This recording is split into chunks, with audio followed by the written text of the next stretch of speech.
of Commerce. Now I'd like to invite Minister Wang to make opening remarks. Ladies and gentlemen, dear friends from the media, it's a pleasure to meet you. On behalf of the Ministry of Commerce, I'd like to express my appreciation to you for your interest in and long-term support for commerce work. In the past year, under the strong leadership of the CPC Central Committee with Comrade Xi Jinping at its core, MOFCOM took a coordinated approach to COVID response and commerce development. To meet the goal of ensuring effective COVID response, stable economic performance, and secure development. Commercial activities operated steadily and performed better than expected. Consumption market maintained its overall stability. Foreign trade and foreign investment hitting record highs were among the highlights in the economy. Outbound investment advanced steadily with new progress in the high-quality Belt and Road development. We broke new ground in bilateral and multilateral trade and the economic cooperation. RCEP has taken effect and been implemented. The working group for China's accession to the Digital Economy Partnership Agreement was established. The 20th CPC National Congress drew the blueprint for national rejuvenation through a Chinese path to modernization and stressed the need to integrate the implementation of the strategy to expand domestic demand with the efforts to deepen supply-side structural reform and to boost the dynamism and the reliability of the domestic economy while engaging it at a higher level in the global economy. Commerce work as an important part of the domestic economy and an important link between the domestic economy and the international economy, plays an important role in the endeavor to build a new development paradigm. Based on the course of the party and the country, we have proposed three important roles for the work of commerce. Looking to the future, we have important missions on the Chinese path to modernization. We need to bear in mind the country's most fundamental interests. Never forget our mission, stick to our roles, promote high-quality commerce development, help foster a new development paradigm, and make greater contribution to the new journey in the new era. 2023 is the first year to fully implement the guiding principles of the 20th CPC National Congress. Following the guidance of Xi Jinping thought on socialism with Chinese characteristics for a new era, MOFCOM will resolutely follow through on the guiding principles of the 20th CPC National Congress and the plan set out at the Central Economic Work Conference and apply the new development philosophy in full in the right way and in all fields of endeavor. We will better address both domestic and international imperatives, coordinate COVID-19 response with commerce development, and the balanced development with security. We will make active efforts to restore and expand consumption, ensure stable performance in foreign trade with better mix, work harder to attract and utilize foreign investment, promote high-standard opening up, effectively upgrade and appropriately expand China's economic output, and set the stage for building a modern socialist country in all respects. Now, my colleagues, Mr. Wang Shouwen and Mr. Chun Chunjiang, and I would like to take your questions. Thank you, Minister Wang, for your opening remarks. Now the floor is open. Please identify yourself before asking questions. The lady over there on the first row, please. Thank you. From China News Agency, the Central Economic Work Conference proposed that recovery and expansion of consumption should be given priority. Now, domestic consumption is recovering with a good momentum. At the same time, it is restricted by a number of factors, such as the willingness to spend as well as consumption environment. So, on the recovery and expansion of consumption, what measures will be adopted by MOFCOM? Thank you for your question. Thank you for this question from China News Agency. Recently, the general public has paying close attention to the consumer market. Since the beginning of this year, from January 1st to now, you can see that the consumer market is recovering steadily. So the momentum is quite noticeable. In terms of traffic, during the Spring Festival this year, according to the Commerce Big Data Monitoring Platform, in the key business circles in the 36 large and medium-sized cities throughout China. Traffic to these business circles grew by 27.8% year-on-year. And for key retail and catering businesses, they enjoyed a year-on-year growth of their business by 6.8%. And it is also reported by the media that traffic has increased remarkably to shopping malls, supermarkets, cinemas, theaters, and tourism destinations. A number of films have been well received, enjoy wider readership audience in the cinemas. And in some restaurants, some table will serve two groups of consumers in one night. At the same time, we have also seen a large increase in the bookings on hotels and air flights. So we have got off to a good start for consumption with a strong momentum. The 20th CPC National Congress proposed that we should place more emphasis on domestic consumption and the fundamental role of consumption in economic development. The Central Economic Work Conference stressed that recovery and the expansion of consumption should be given priority. So recovery and consumption are two key words.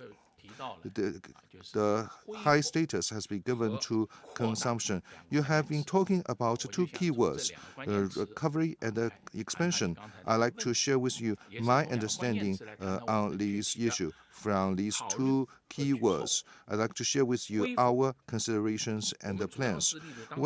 By recovery, it means that in the short run, we know that some consumption activities were affected by COVID-19, particularly those offline consumption with physical contacts. We need to work hard to boost the confidence and revitalize a market. So by expansion, it means that in the long run, we should proceed from meeting people's aspiration for a better life, work hard to improve conditions for consumption, innovate consumption scenarios, and work hard to upgrade consumption and release its potentials.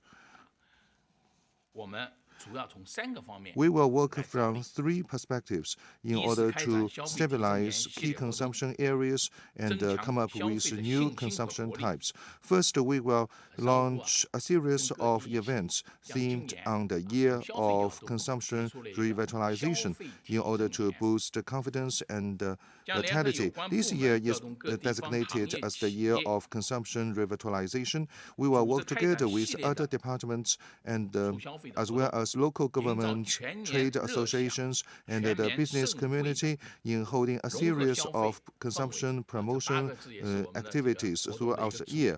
And we will create a warm consumption atmosphere to the benefit of all people throughout the year.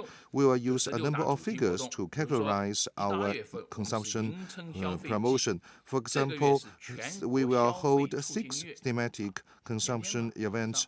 The first 2 months were the consumption season for the Spring Festival, and this month we launched the National Consumption Promotion Month, which will be followed by Green Consumption Season, Summer Consumption Season, Golden Autumn Shopping Festival, and the International Consumption Season. And we will also have 12 key fairs, including the CIO, to align supply with demand and guide consumption. And we will also have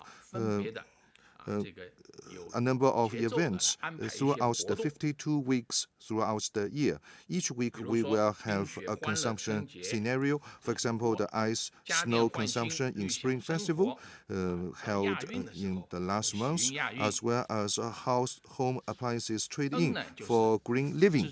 And we will also have the shopping in Asia to welcome the Asia Games. By CGTN, I mean that we will encourage and support local governments in holding their distinctive consumption promotion months. For example, in Beijing, Tianjin, and the Hebei province, as well as the 5x5 shopping festival in Shanghai, as well as the consumption initiative in Zhejiang, so that every quarter we will have a thematic event, every month we have a fair, and every week we will have a consumption scenario, so that we will fill the year with diversified and colorful consumption promotion events. And the purpose is that we want to warm up consumption and to help the recovery of our consumption. Second, we will stabilize and enhance consumption in key areas in order to consolidate the basis for consumption. Automobile, household appliances, home supplies, and catering account for a quarter of our total consumption. So they are the 4 priority areas in the recovery and expansion of consumption. Last year, we introduced a number of policies for automobile, particularly new energy vehicles. For example, last year, new energy vehicles witnessed the increase of their sales, doubled in their increase in their sales, exceeding 6.8 million cars. For every 4 new cars sold in the market, one of them is new energy vehicle. It is attributable to our favorable policies to encourage new energy vehicles. This year, we will actively introduce new policies and measures. For example, we will support local governments in promoting new energy vehicles in the countryside, as well as improving the charging facilities in the country. And it is also a task, a more complex task to encourage the ownership of new energy vehicles than in cities. We will work together with other authorities on this initiative. At the same time, we will promote the circulation of used cars and promote the sales of green and smart household appliances in the countryside, as well as trade-in for household appliances, as well as household supplies. We will also encourage live streaming for e-commerce and instant sales. Third, we will promote the building of international consumption center cities. So this initiative is an important decision made by the CPC Central Committee. They refer to Beijing, Shanghai, Guangzhou, Tianjin, and Chongqing, so 5 cities in total. In the past 2 years, we worked together with these 5 cities in top-level design and overall planning. It is fair to say that initial progress has been made in this endeavor. For example, Shanghai has become a benchmark city for debut economy, and we have also upgraded and renovated 22 traditional business circles in Beijing, and we have also upgraded the Tianjin Jingjie Street and the Florencia Village, and we also support Guangzhou in developing fairs to boost its economy. We also support night economy to build a sleepless Chongqing. In the next step, we will focus on international consumption and the centers. We will strengthen the positions of these 5 cities to make a progress, project-based progress. We will encourage the building of new consumption scenarios and create new consumption platforms and environment, so that these 5 cities will play an exemplary role in the recovery and the expansion of consumption. Thank you. Next question. The lady on the 3rd row, please. Thank you. From CGTN, for the free, this year marks the 10th anniversary of the pilot free trade zone. The report of the 20th CPC National Congress proposed a strategy of upgrading FTZ. So what will MOFCON do in promoting the building of free trade zone and the free trade ports in order to make it better testing grounds? Thank you. Thank you for your question. I will take this one.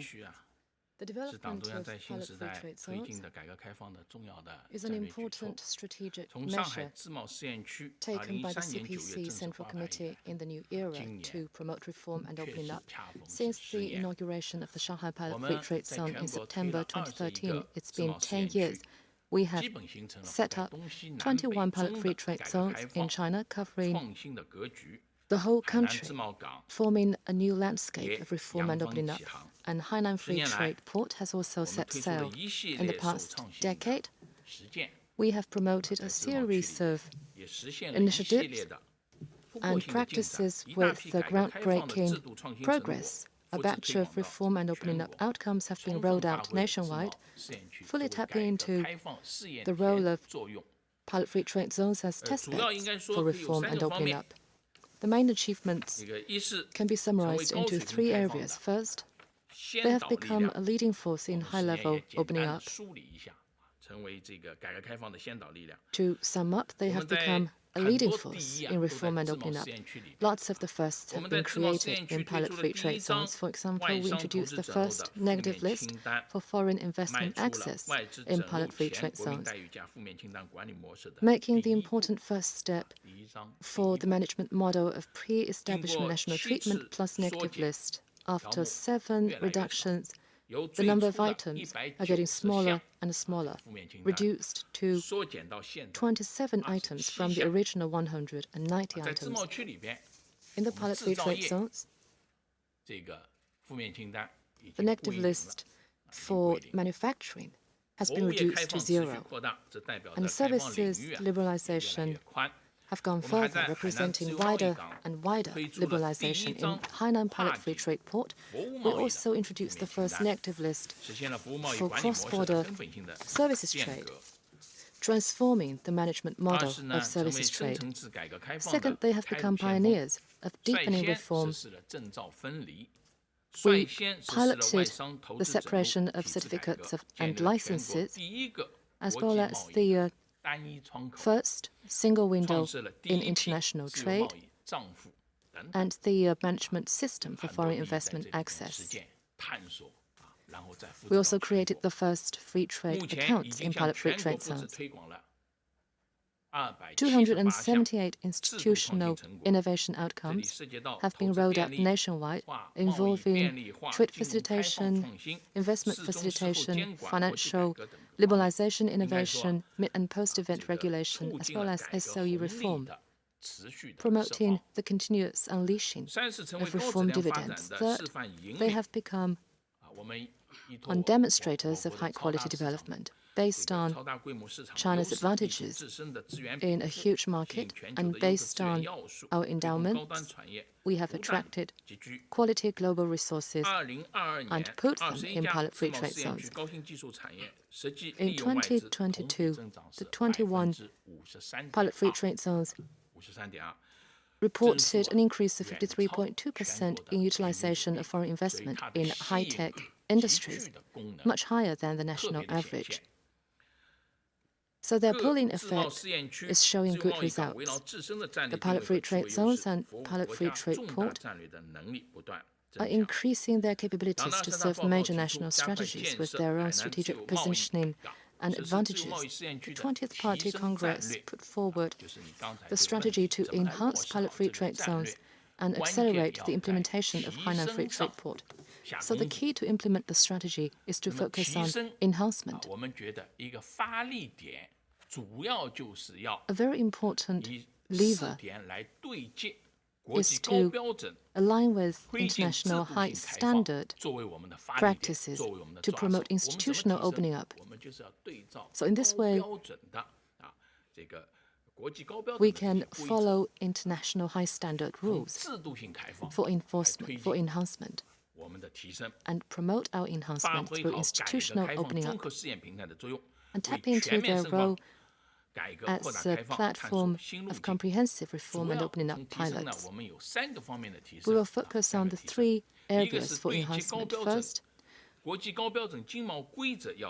we need to enhance alignment with international high-standard economic and trade rules. We will focus on trade investment, government procurement, IPR and environment. We will roll out reform pilots. We will choose free trade port and ready pilot free trade zones to try and pilot first and build institutional system and regulatory model in line with international high-standard economic and trade rules to break grounds and find paths for domestic reforms in related areas. The second is to enhance the level of market access. The focus is on investment and services trade. We need to step up stress tests in this area. An important function of pilot free trade zones is carrying out stress tests. Moving forward, we will continue to reasonably reduce the negative list of foreign investment access and step up liberalization of modern services sector in terms of trading services. We will introduce national and pilot free trade zone negative lists for cross-border trading services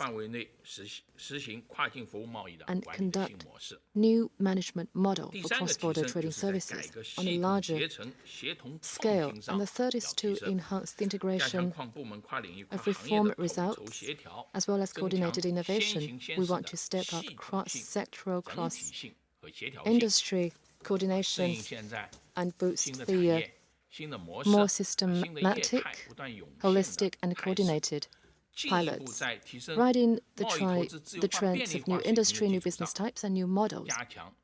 On back of enhanced trade and investment liberalization and facilitation, we will step up integrated institutional innovation. We will focus on next-generation information technology, biomedicine, and we want to enable the development of a modern industrial system through institutional innovation to maintain the security and stability of China's industrial chains and supply chains.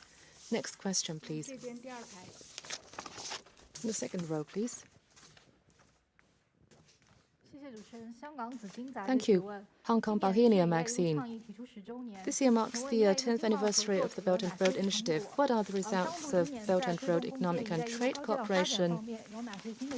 What will be the new measures of MOFCOM in advancing Belt and Road Initiative?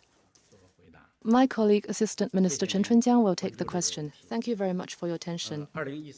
In 2013, General Secretary Xi Jinping put forward the major cooperation initiative of the Belt and Road Initiative. Since its inception, MOFCOM has worked with related departments and concretely promoted economic and trade cooperation around Belt and Road, reaping fruitful results. Our trade and investment with partner countries have expanded steadily, with growing infrastructure connectivity and rising standards of industrial chain and supply chain cooperation. In terms of trade, from 2013 to 2022, China's trading goods with Belt and Road countries jumped from $1.04 trillion to $2.07 trillion, which almost doubled, with an annual average growth of 8%. In terms of investment from 2013 to 2022, China's two-way investment with Belt and Road countries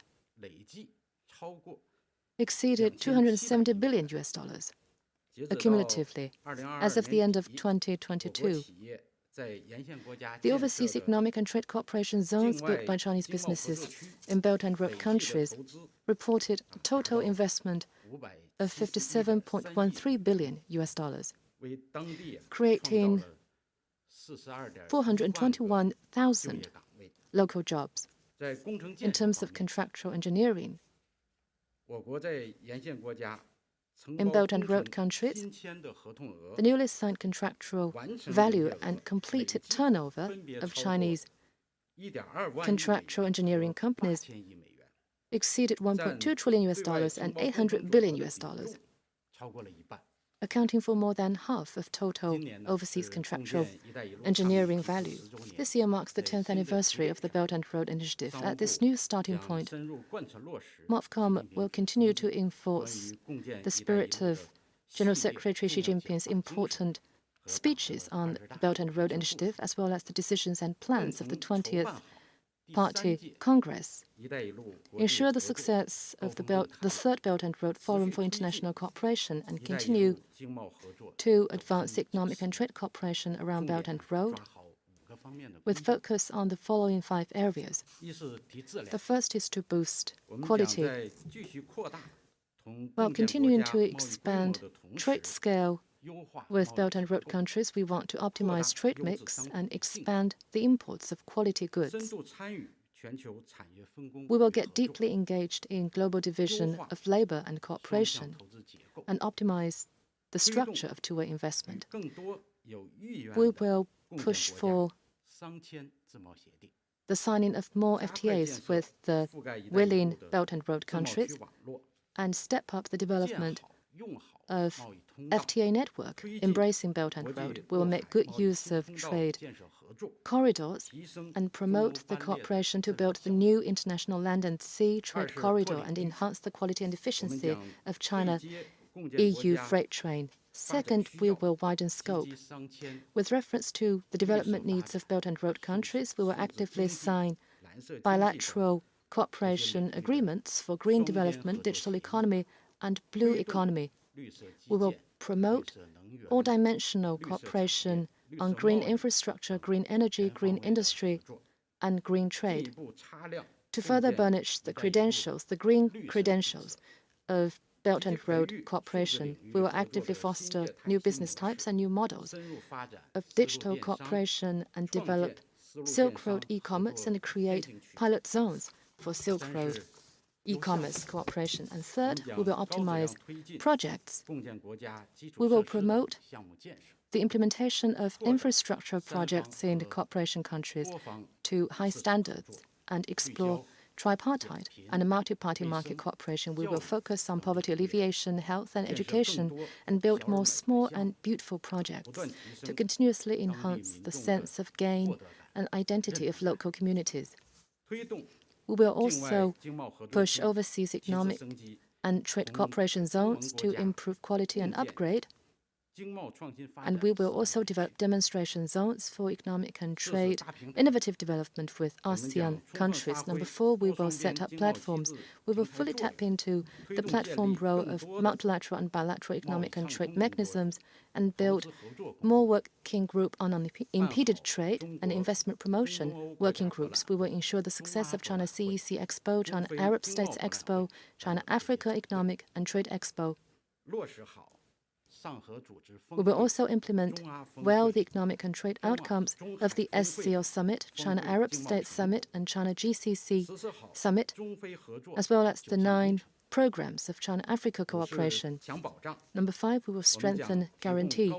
We will provide high-quality public services products and continue to issue country-specific and region-specific guidelines for investment cooperation with other countries and jointly promote the signing and upgrading of investment promotion and protection treaties with Belt and Road countries to provide more institutional guarantee for the quality development of Belt and Road Initiative. In the second row, the lady in the second row, in the middle. From CNBC. We've noted that some foreign investors have more choices in investing in China. They have other options. And recently, some executives of foreign invested businesses say they have plans to tour China. What is MOFCOM's comment on that? In terms of FDI, what are MOFCOM's considerations and arrangements for foreign investment? Thank you very much for your question. I will take this question.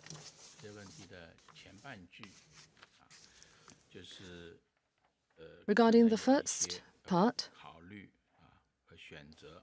regarding the considerations of options of foreign investors, and the second half is about the planned trips of lots of executives of multinationals to China. I think for the first half, this is very special and particular to the stage, whereas the second half represents the trend and long-term development.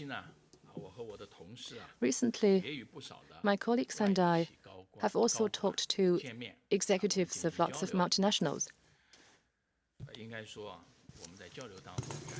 In their meetings, I could feel that many senior executives from foreign companies said that they are very optimistic about China's economic prospect and are willing to continue to increase investment in China and to get deeply involved in the Chinese market, which is a supersized market with a huge space for maneuver and a strong resilience. So they are very confident about China's economic prospect. And some people said, I quote, "The Chinese market is not an option that they may choose or may not choose, but an indispensable choice." We appreciate and welcome such statements. In fact, statistically speaking, last year, our paid-in foreign investment amounted to 1.2 trillion RMB, up by 6.3% year-on-year, or $189.1 billion in US dollars, up by 8%. And this year, we have kept this growth momentum. In January, the paid-in foreign investment reached 127.7 billion RMB, up by 14.5%, or $19 billion, up by 10% year-on-year. Of course, there may be ups and downs for different months and years. Sometimes a large foreign investment project will drive up the total value of paid-in foreign investment, but in the long run, I'm happy to hear that for the foreign companies, the Chinese market is not an option but indispensable. And the Chinese government attaches great importance to the utilization of foreign investment. Not long ago, President Xi Jinping published an important article on the magazine of Qiu Shi, elaborating on several major issues on the current economic work. And one of them is to step up efforts to utilize and attract foreign investment. And this has sent a very strong message. This is also a very important decision made at the Central Economic Work Conference, and our priority for MOFCOM, that is to redouble efforts to attract and utilize foreign investment. We will intensify efforts in promoting investment, improving services, expanding opening up, and optimizing our business environment, so as to retain premium FDI stock while attracting more quality foreign investment. So, in investment, services, opening up, and environment, we will do more to attract and utilize foreign investment. In terms of investment, we will host a number of initiatives under the Invest in China year. The MOFCOM has introduced the Year of Invest in China, and this year we will host these initiatives for the first time, and we will mobilize all parties' resources to work with local authorities to normalize, systemize, and diversify business and investment attraction activities. And these activities include bringing in and going global.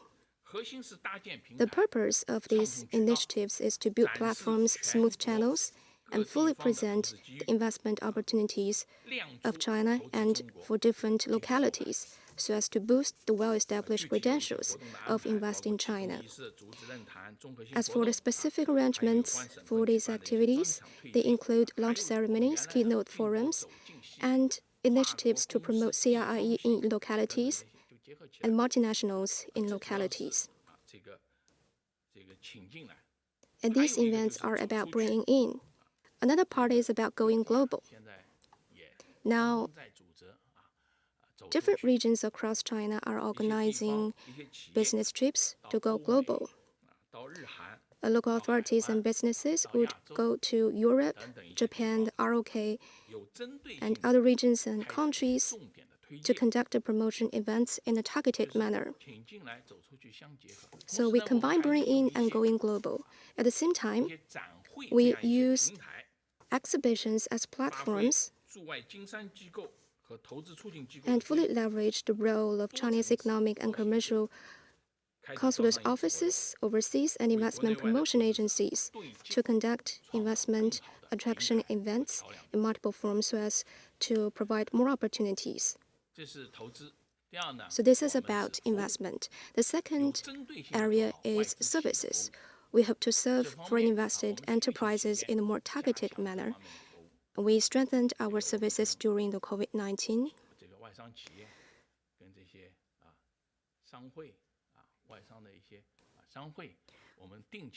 We held regular meetings with foreign companies and business associations to learn about their difficulties and push to resolve their difficulties. We have a task force for key foreign investment projects under the Foreign Trade and Foreign Investment Coordination Mechanism, and led by this task force, we hope to collect the views and opinions as well as the problems of these foreign companies so as to address their problems in a more targeted manner. We also hope to create a favorable environment for their development. The third area is about high standard opening up. Apart from investment and services, we need to further promote high standard opening up. We will look to reasonably shorten the negative lists for foreign investment access. I also mentioned this in the previous question, and we will further remove or relax market access restrictions and support pilot free trade zones and Hainan Free Trade Port and demonstration zones for greater openness of service sector in playing a demonstrating and leading roles. We will align ourselves with international high standard trade economic rules to promote higher standard opening up, especially institutional opening up. The fourth area is to provide a favorable investment environment. We will thoroughly implement foreign investment law and its implementing rules, ensure a high standard implementation of national treatment for foreign companies. Our key and focus would be the problems mentioned by foreign companies, including government procurement, tendering process, and standard setting. We will work with line ministries to introduce policies to guarantee foreign companies equal participation in these processes. We will also build and improve cross-agency complaint coordination mechanisms at all levels and improve our services in handling complaints. We will step up efforts to protect lawful rights and interests of foreign investment so that we can build a market-oriented business environment under the rule of law and up to international standards. Thank you. Next question, please. In the second row.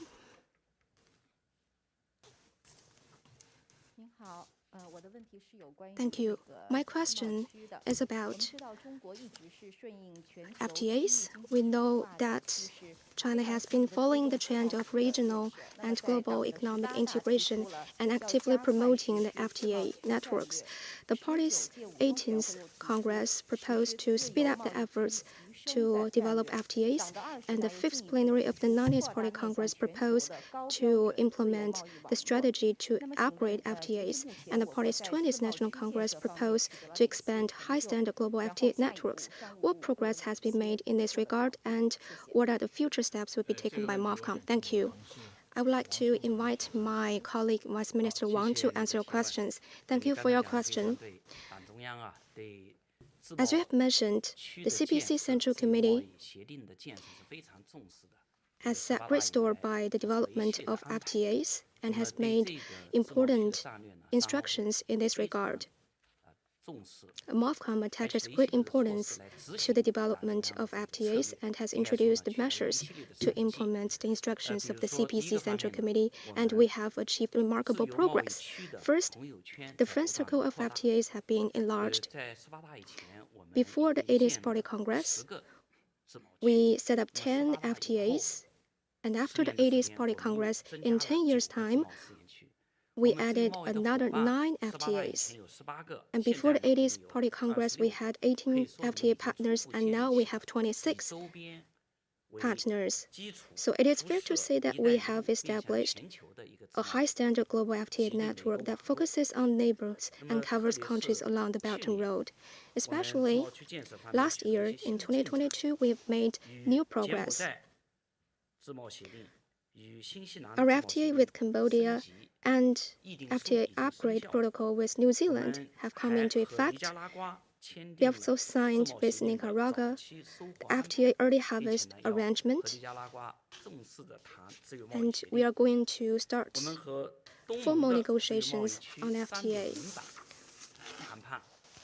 We have launched our negotiations on China-ASEAN FTA 3.0 version, and important progress has been made on the negotiations of China-GCC FTA. These FTAs, after entry into force, have played a very important role for foreign trade. Now, the total import and export between China and our FTA partners totaled 14.25 trillion RMB, up by 7.7%, accounting for 34% of our total foreign trade. Second, the world's largest FTA has been established. That is RCEP, or Regional Comprehensive Economic Partnership, which came into effect starting from January 1st, 2022.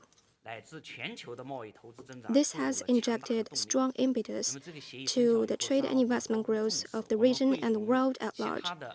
MOFCOM has worked with 4 ministries to publish the guiding opinions on the high-quality implementation of RCEP.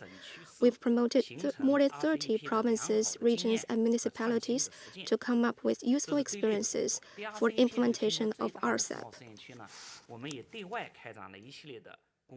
As for, we have also worked with relevant parties to enhance the effect of RCEP implementation. For instance, some countries signed RCEP, but their parliament have yet to ratify this agreement. And now, a total of 15 countries of RCEP have ratified this agreement. Last year,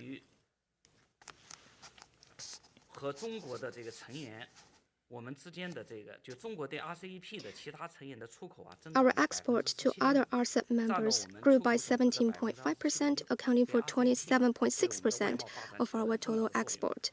So RCEP has played a very important role in China's foreign trade.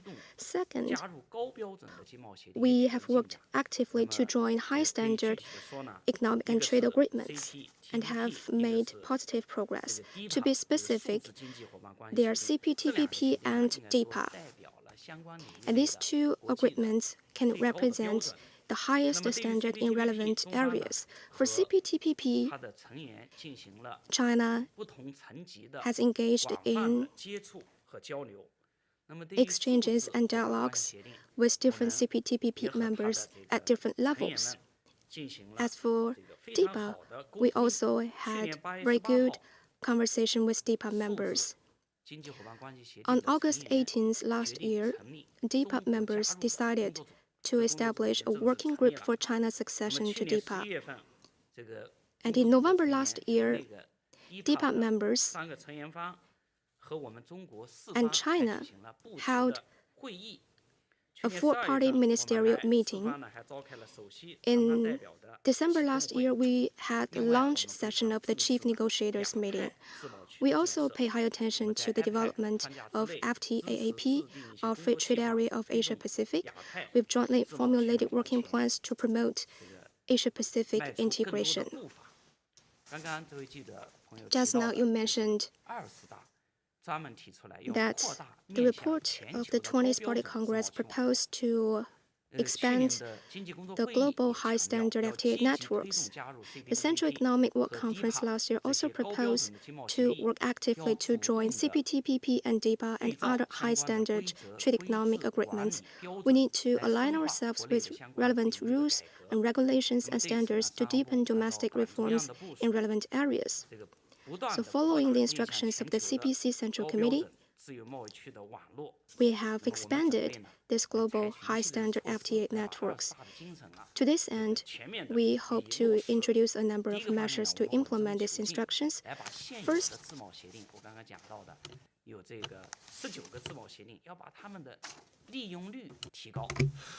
we will make a better use of existing FTAs. Last year, for the 19 FTAs, the comprehensive utilization rate reached nearly 80%. Some of them reached 98%, but others were still quite low. So we will provide more guidance to the business community for better use of the existing FTAs, so that we will have a good basis to further expand our FTA network. Second, this year we will make comprehensive progress on the negotiations concerning China-ASEAN FTA 3.0 edition, and we have already made good achievements in its 0.1 decision and 1.0 decision and 2.0 edition. We would like to update these FTA. And in February this year, we already reached the FTA agreement with Ecuador. We hope that these FTA will come into force by the end of this year. At the same time, we are working together with Nicaragua in FTA negotiations. Hopefully, we will conclude the negotiations by the end of this year. At the same time, we are also negotiating with the GCC and Israel, hoping for more progress in our talks. At the same time, we are also talking with Peru, the Republic of Korea, and Singapore on upgrading existing FTAs. Thirdly, we will make continuous progress on China's accession to CPTPP and DEPA. According to the rules of CPTPP, as mentioned by Minister Wang, we need to align pilot FTZs in China with CPTPP in order to make or deepen progress and reform in related areas, so that we can make further progress in regional integration in trade and economy. And we are conducting negotiations at the DG level and at the ministerial level, so that China hopefully will make a substantial progress in its accession to DEPA. At the same time, we are also working together with other countries in the building of FELTAP, so that we can make further progress in this area. Next question.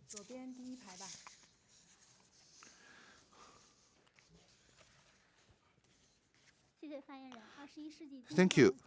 From 21st Century Business Herald, we know for the rural economy, we need to build a comprehensive system, which has been in the #1 central government document. So what about the progress that we have made in county level commercial system, and what measures will be adopted by MOFCOM to boost rural consumption? Now, I'd like to invite Assistant Minister Chen to take your question. Thank you very much for interest in this question. The 20th CPC National Congress proposed that we need to have integrated development between urban and rural areas for the smooth flow of factors of production between urban and rural areas. County commerce, rooted in the countryside, serves the life, work, and the production of more than 700 million people. At the same time, county commerce connects urban and rural areas. It is an important channel and the platform to connect the flow of commodities, services, and factors of production between urban and rural areas. The #1 central government document this year made a plan for this work. In the past few years, we have been working together with other authorities in building county commerce system, and we have improved the rural consumption environment and services quality with initial outcomes. First, we kept improving the business network. In 2022, we renovated 983 commercial service centers in the county seats, as well as 3,941 township fairs, as well as trading centers. We focus on facility improvement rather than changing the tradition, and we want to retain the local features of traditional trade affairs. At the same time, we have sped up logistics delivery. We have established 506 county-level logistics and distribution centers, as well as 650 township express delivery service centers. 95% of the administrative villages have access to express delivery, and over 1/3 of counties can have one-day express delivery from the county seat to the villages. Third, we are working hard to promote live streaming e-commerce. It has become an important way for farmers to increase income. Last year, we have 17.3 million online shops, an increase of 6.2%, including 5.73 million live streaming e-commerce vendors on the internet, accounting for 1/3 of the total. Fourth, we have increased efficiencies and outcomes in the distribution of agriculture products. We have upgraded and renovated 890 wholesale markets for agricultural products, and we have increased the capacity of nearly 1 million tons for cooled lean storage facilities. So we have seen closer connection in the sales and the production of agricultural products with more efficient distribution. So you can see that we have big improvement in our distribution system, commercial facilities, and the consumption environment. But at the same time, we still have a long way to go. In terms of infrastructure, some infrastructure are still quite scattered and with quite high distribution and logistics costs. We need to make a further improvement on them. In terms of the supply of commodities and the services, the level of commodities are not high, and the services are quite narrowed. And in terms of market entities, most of them are family workshops which engaged in traditional way of operation, and they still have a long way to go in digitalization as well as in the development of chain stores. In terms of demand, many people have migrated into urban areas, and people left behind are mostly elderly people and the children. So we need to make more efforts in developing chain stores. In the next step, we should further follow through with the guiding principles of the 20th CPC National Congress. According to the #1 central government document, we should focus on the further development, penetration of our sales channels to further recover and expand consumption in rural areas and boost rural revitalization. First, we will deepen the county commerce 3-year action initiative. Based on our experience previously, we need to roll out good practices so that by 2025, for counties with qualified conditions, we will establish quite comprehensive commercial network there in order to meet people's needs there in life and work. At the same time, we will improve rural consumption environment, followed by market principles, will play out the guiding role of public finance to improve a large number of county township fairs, as well as new types of convenience stores there. We will improve the distribution systems there and develop instant sales, as well as joint delivery and other business models. Third, we will promote high-quality development of rural e-commerce. We will get along with the trend of the digital economy in developing live streaming e-commerce, as well as the fostering of agricultural brands, so that we will increase farmers' income. And fourth, we will cultivate a group of benchmarks for county commerce. In light of local conditions, we will make innovations and encourage local governments, the business communities, and the people in developing a number of typical e-commerce network. Thank you. Next question.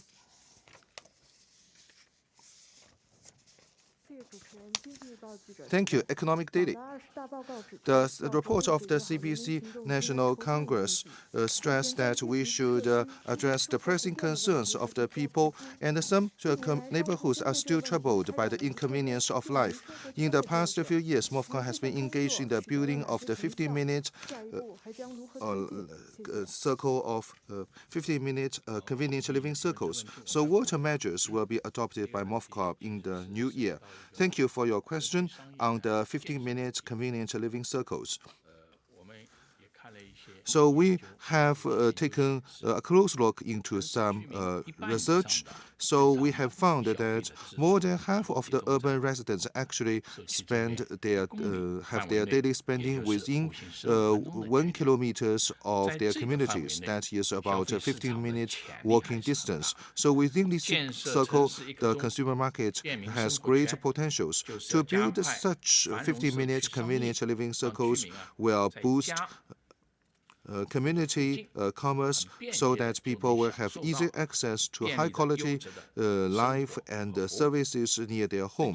So it is an important way to boost the consumption. It is also an important step to bring benefits to people, because half of the people spend their money within this circle. So it is a concrete step to bring benefits to the people. In the past 2 years, we have been working together with other authorities in implementing the decisions made by the CPC Central Committee. We have established 2 batches of 15-minute convenient living circles in 80 cities. So far, we have built 1,402 such living circles, covering about actually more than 32 million urban residents. So this initiative has been taken seriously and welcomed by the pilot cities. Many Chinese cities have incorporated this initiative as their work to bring concrete benefits to their residents with initial outcomes. So residents in the pilot neighborhoods told us that their life has become more convenient, faster, and smarter. So they have good access to their daily needs, including food as well as living necessities. So the issue of availability has been resolved. At the same time, we are trying to better meet their demands for personalized, diversified, and distinctive products and services.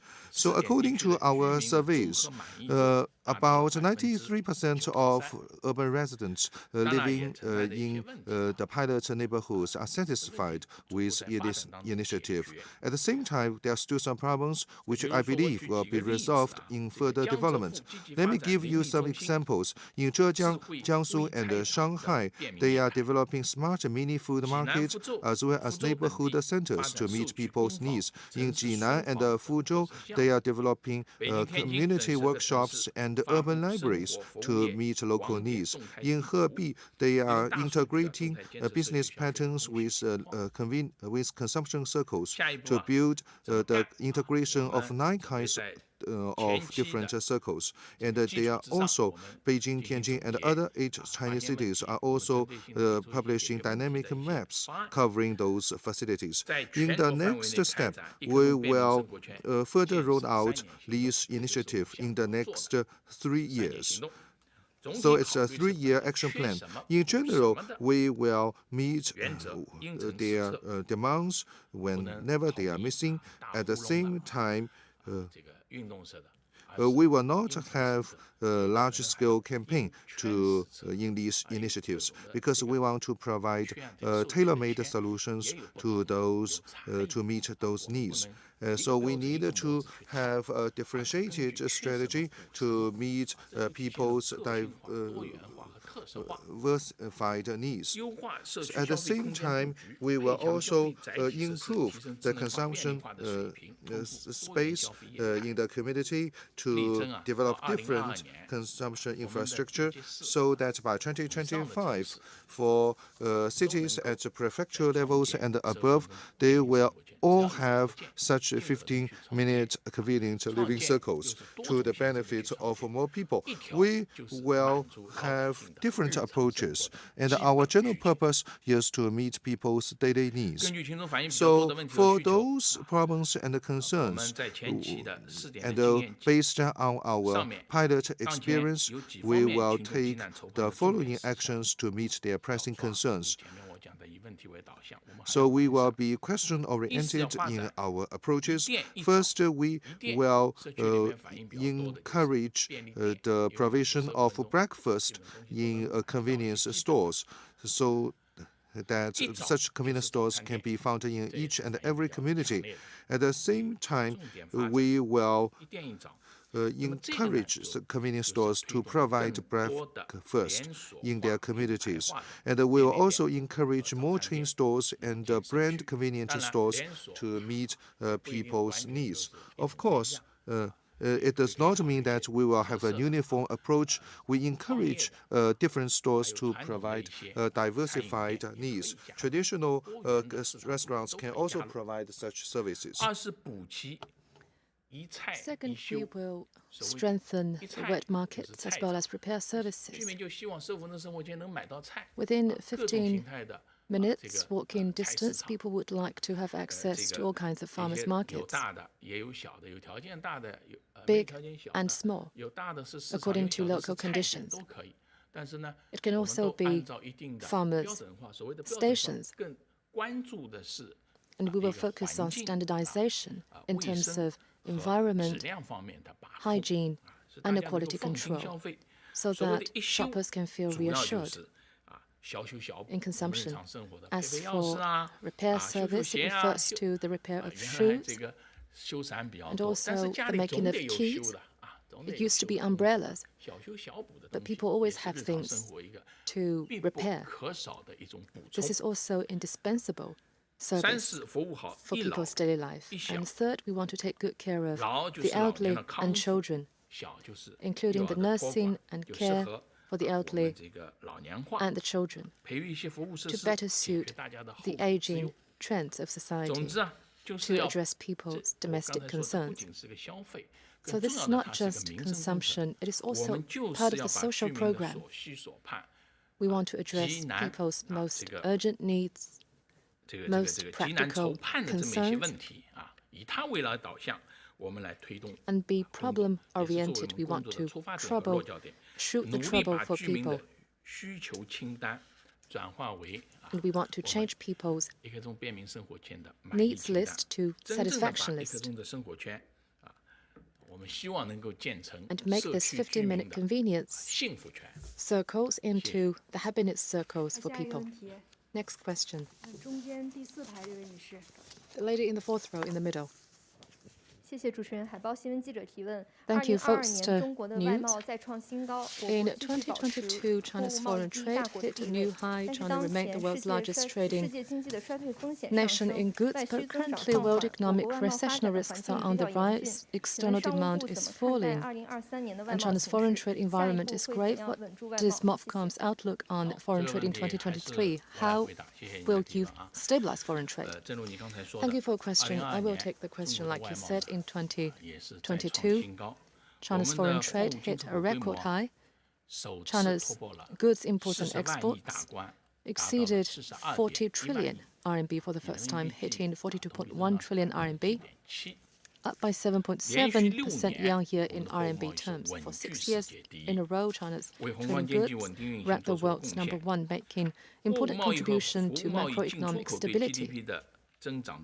Net exports of goods and services contribution to GDP growth stood at 17.1%, pulling GDP growth by 0.5 percentage points.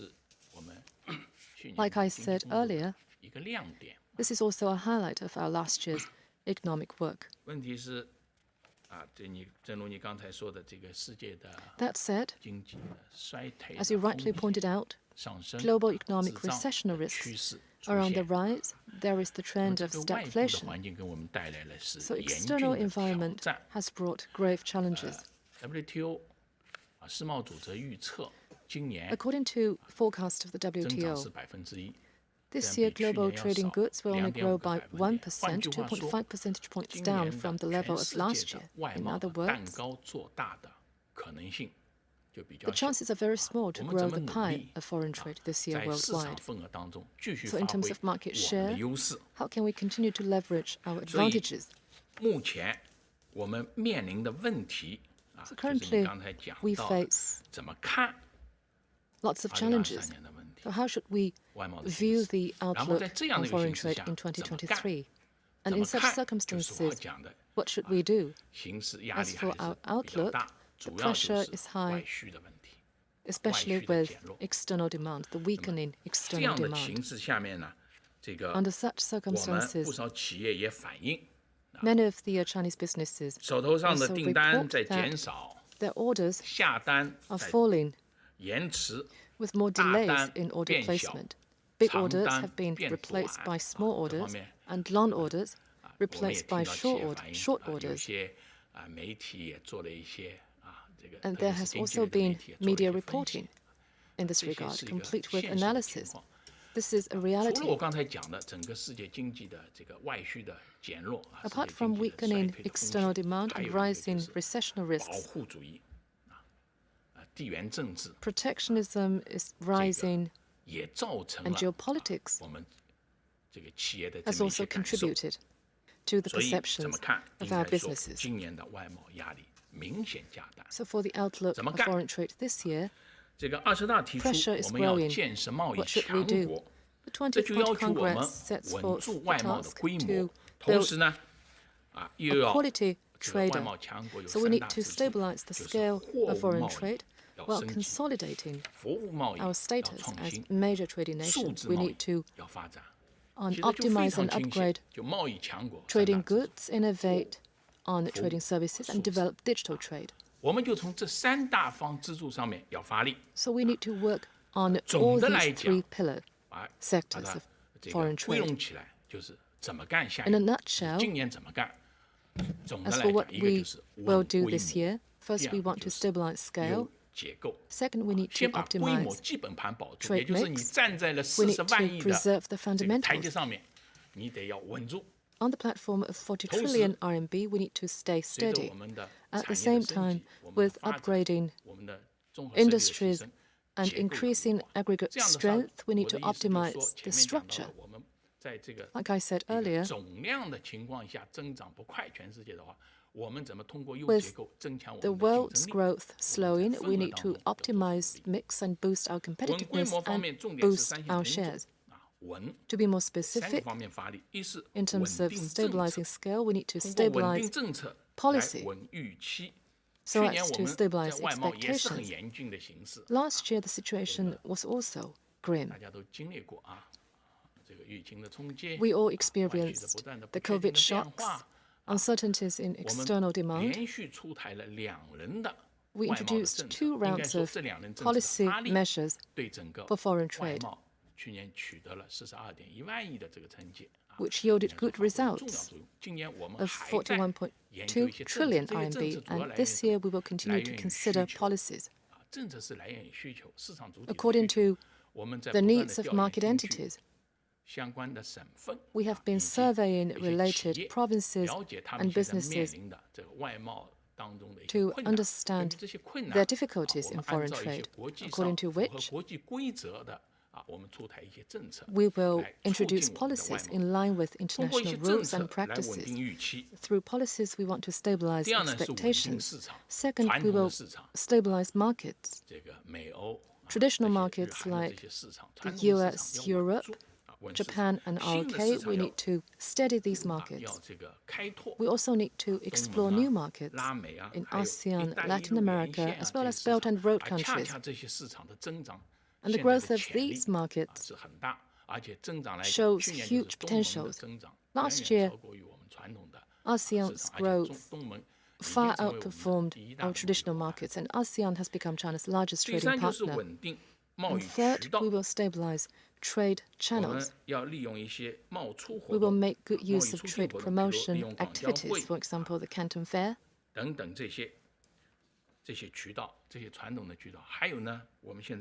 Among other traditional channels, We will also encourage businesses to take part in overseas trade shows. We will encourage localities, trade promotion agencies, and business associations to conduct all kinds of trade promotion activities. There has been lots of media reports regarding businesses traveling abroad to fight for market shares and orders,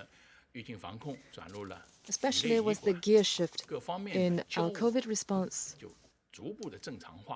The exchanges with other countries will get normalized. So the first reaction of the businesses is to go global and secure more orders. And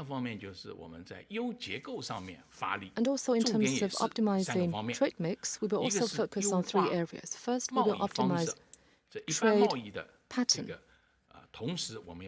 While growing general trade, we will also support the gradient transfer of processing trade, as well as cross-border e-commerce, overseas warehousing, bonded repair and maintenance, and other new business types and models have been growing rapidly. This is about trading goods. In terms of trading services, based on earlier pilots, we will promote the demonstration zones for the innovative development of national trading services. Second, we will optimize the layout of supply chains for foreign trade. We will implement a regional coordinated development strategy, enhance the quality of trade in Eastern region, while increasing the weight of Central and Western regions. We think the trend is getting stronger and stronger of relocation of industries to Central and Western as well as Northeastern regions. And these regions' geographies, endowments, as well as their advantages in costs, including labor costs and land resources, are also showing more clearly. I also mentioned transport. With the launch of China-Europe freight train, new access has been opened up. With the launch of new international land-sea trade corridor, new access has also been opened up. So the relocation of industry will receive stronger motivation, and these regions' industrial advantages will further be tapped. So in terms of industrial layout, with rising costs of factors in the eastern region, Central and West regions are still lowlands in terms of these costs. And third, we will optimize the mix of products and foster new drivers of foreign trade. We will consolidate traditional advantageous products. But there is no denying, in the course of China's move from lower to higher end of industrial chains, we will lose some of the industries, especially those on highly polluting and energy-intensive industries. And these industries will be phased out according to economic law in a very natural economic process. So we need to move out some of the industries. And in the course of our upgrade, we will foster new growth spots. For example, we often talk about 3 new things. It used to be apparel and shoes. A big highlight in China's exports is automotive, especially new energy vehicles, and also lithium batteries, as well as PV products. So in terms of export growth, as well as our market shares in international markets, these are the major contributors. So we have formed new drivers. We will also support localities to explore the hosting of trade digitalization expos and accelerate the development of leading areas for trade digitalization in Greater Bay Area. So trade digitalization and digital empowerment will also boost the motivation. All in all, this year, the situation is grave, but we have greater confidence, because in implementing the spirit of the 20th Party Congress, we will stabilize scale and optimize structure, and also consult market entities, learn about their needs. We will formulate active policies to help businesses better grow in international markets. Thank you. In the interest of time, last two questions. The second row on the left. Thank you. Hong Kong Business News. We see that both Chinese and U.S. figures show that in 2022, bilateral trade volume hit a record high, but at the same time, the U.S. has introduced measures to increase the pressure of Chinese businesses and goods. What is MOFCOM's outlook on the future trends of Sino-U.S. relations? This is indeed a hot topic. Thank you for your question. I will take your question. Indeed, China-U.S. trade economic relations have not only been affected by the pandemic, but also the unilateral protectionist measures taken by the United States. Despite what you have just mentioned, China-U.S. trade volume reached a new record. According to China's statistics, our bilateral trade last year totaled over $750 billion.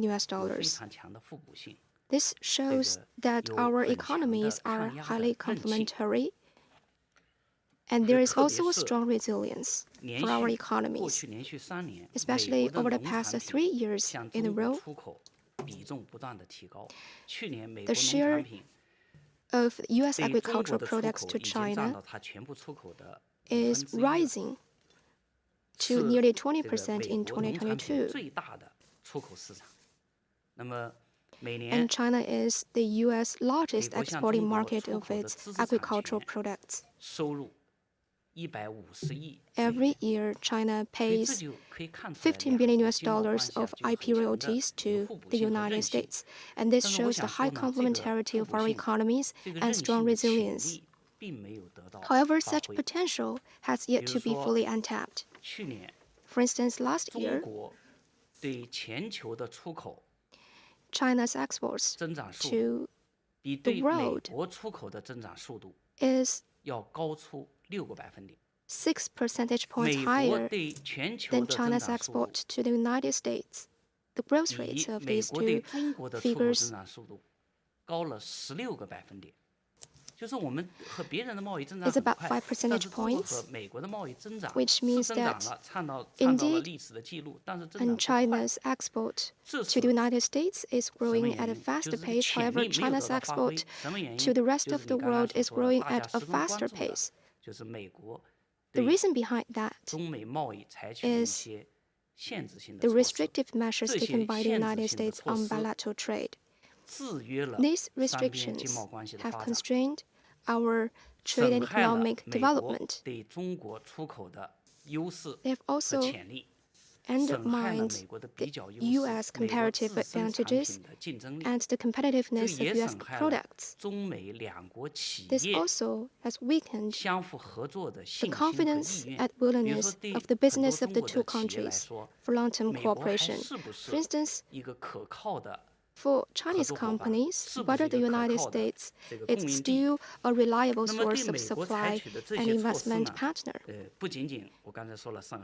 And these restrictions taken by the United States not only undermine the U.S. interests, but also go against WTO rules.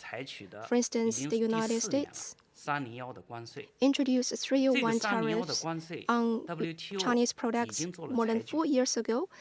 And as for these tariffs, the WTO has already ruled that these tariffs is WTO inconsistent.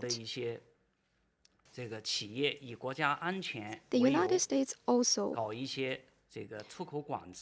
has imposed export controls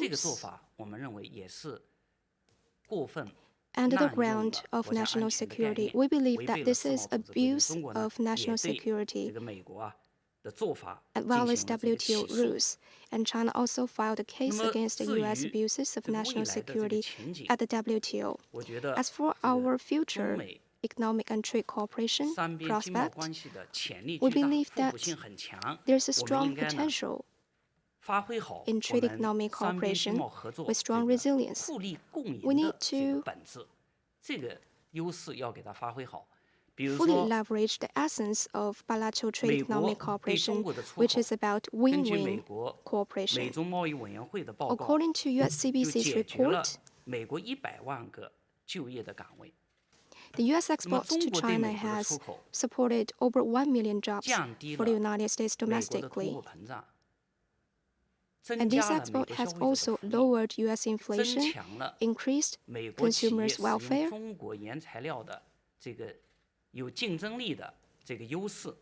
and enhanced the U.S. companies' competitiveness by using Chinese raw materials.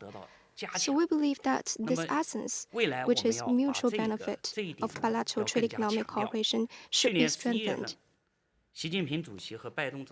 In November last year, President Xi Jinping and President Biden met in Bali, and the two presidents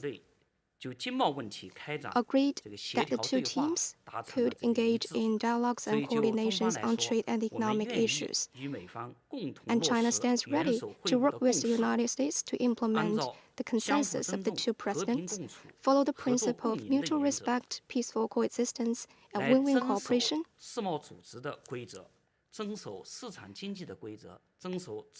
respect the WTO rules, market economy, and free trade rules, so as to engage in frank discussion and consultation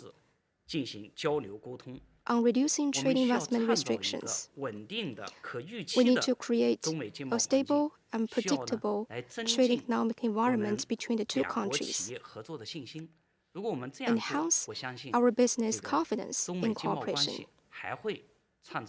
In this way, I believe that our bilateral commercial cooperation will create new records. I would also like to mention that this year, the United States will serve as the host of APEC.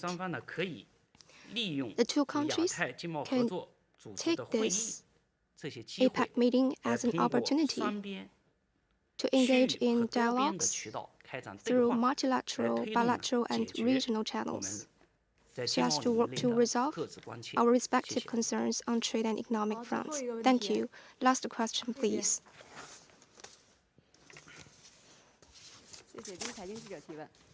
Thank you. I'm from China Business Daily. Just now you mentioned trade. Indeed, the transformation of trade has become a new driver for economic development. And what measures will be taken from MOFCOM to develop digital trade? I will take your question. The new round of scientific and technology revolution, our industrial transformation are making strong headways, giving rise to digital trade, where data becomes key production factors. Digital trade centers around digital services and features digital delivery and ordering. This is a new trend of international trade development, and even a new driver for foreign trade development. In our trade negotiations, we will all talk about digital trade. So I believe that this is something that we need to pay high-level attention to. This year, our digital trade has been developing rapidly. For instance, in 2022, the scale of services trade that can be delivered digitally reached 2.5 trillion US RMB, up by 70.8% from 5 years ago. Cross-border e-commerce is also flourishing, with total import and export reaching 2.1 trillion RMB, up by 30.2% from 2 years ago. Just now, I mentioned 3 pillars of foreign trade: trading goods, trading services, and digital trade. This has raised the importance of digital trade to a new level. We know that China has the largest number of internet users and very abundant data resources. At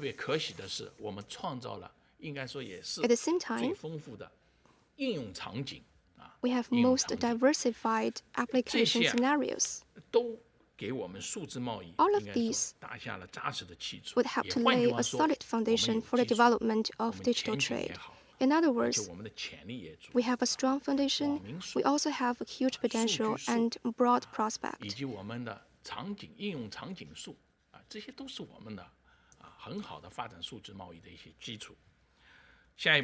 Moving forward, we will seize the opportunities of digital economy to accelerate the development of digital trade. We will have 4 priorities. First, we will strengthen the top-level design of digital trade. We will move faster to introduce policy documents to promote the open and innovative development of digital trade. So we will promote digital trade from the policy perspective. Second, we will strengthen the building of digital trade platforms. We will implement the measures to support the building of national digital services export bases, enable these bases to grow stronger. We will also foster leading companies with global competitiveness and host global digital trade expo. We will make solid steps to build digital trade demonstration zones. So we have leading companies and export innovation bases. And these are the focuses for us to develop digital trade. The third is to cultivate new business models of digital trade. We will actively support digital products trade, optimize digital services trade, study advanced digital technology trade, and explore data trade. We will empower the whole chain of trade with digitalization and improve digitization level of trade. Another focus in our international cooperation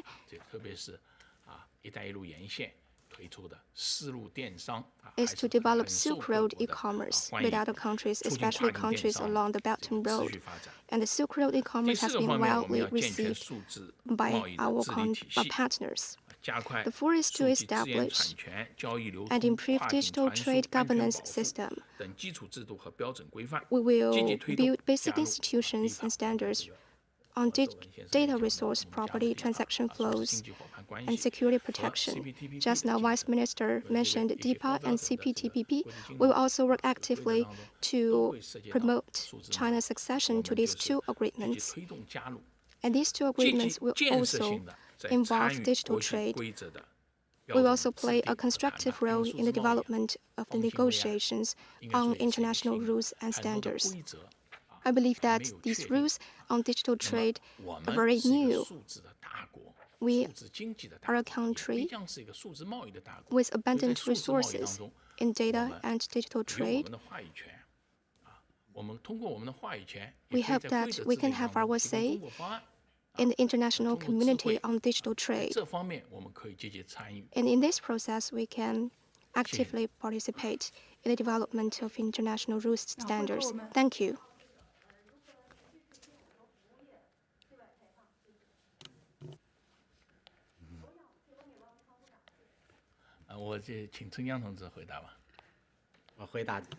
I would like to take your question. I believe that you pay high attention to this issue. Thank you for your question. Services is an integral part of national economy and accounts for more than 50% of China's GDP.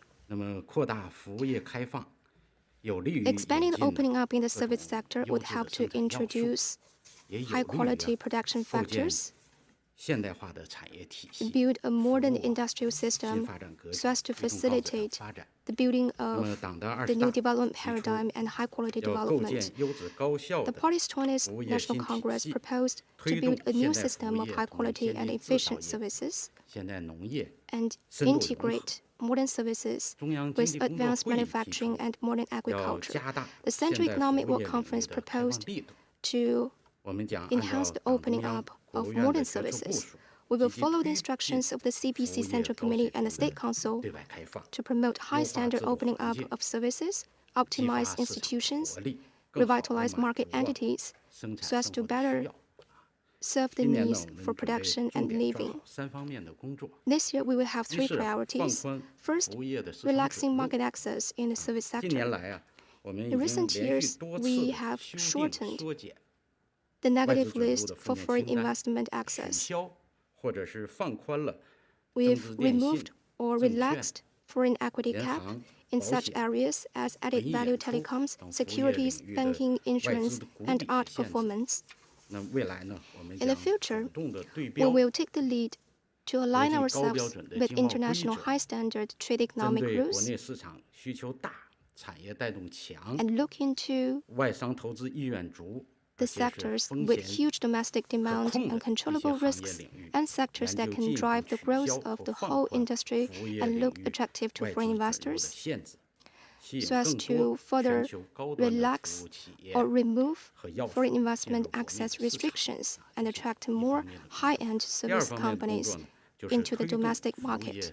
Second, promoting institutional opening up.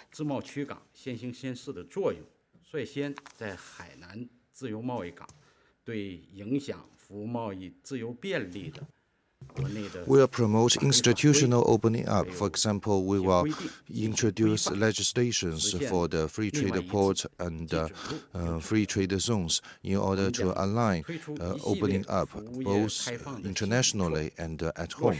At the same time, we will also formulate the list of cross-border trading services for Hainan free trade port. We'll also introduce this list for pilot FTZs as well as nationwide in order to improve our trade in services and its opening up. We will also we will also formulate the plan to expand the pilot opening up of the services industry in Beijing. We will work together with local governments in light of their national conditions so that the opening up of the services industry will send an exemplary role. Third, we will promote the development of the services industry as mentioned by Minister Wang. We have introduced guidelines for the development of the trading services, and we will also sum up our experience in our pilot initiative. On this basis, we will further develop the demonstration zones for trading services, and we will develop pilot cities for contracting services in the services industry. And we will also develop new models in the contracting services, for example, division of contracts as well as other models. We will develop international cooperation zones, including trading services cooperation along the Belt and Road. So that's my answer. Thank you. So this comes to the end of our press conference, and I'd like to thank our three guests for your participation. This comes to the end of the press conference. Thank you for your participation.